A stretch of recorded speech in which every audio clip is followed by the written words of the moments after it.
Well, there's a new plan in place to prevent opioid overdoses among women who are released from prison. It's the result of a partnership between OHSU researchers and the Coffee Creek Correctional Facility in Wilsonville. Fox 12's Kelsey Watts tells us how it works.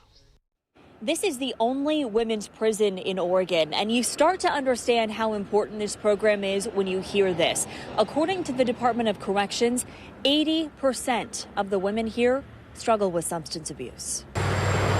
Life after prison. It's one of the hardest and most significant transitions a person can make, especially for someone addicted to drugs. They will likely go back to their home community again, where they may encounter the same people and the same situations that they were involved in before their incarceration. That's why a new program just launched in June called ROAR. It stands for Reducing Overdose After Release, and it's a partnership primarily between researchers at OHSU and the Oregon Department of Corrections.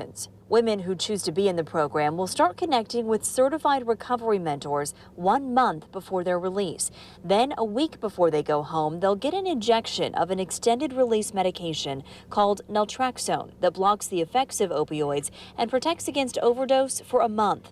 Once home, they can continue to get them and also have access to Narcan kits, clinical treatment, outpatient services, and social support. We have one participant who's already had her third monthly injection and has told us that it's really helped her. It's helped her cravings. It's made her transition much easier. Dr. Elizabeth Waddell hopes to have 100 participants in the next year and a half.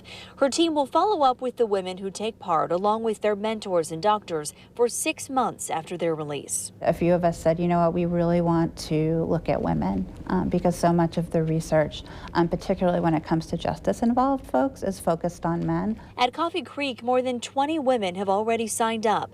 Hopeful the extra tools and support will help them as they transition back to life at home. They are engaged. They are happy to have this opportunity.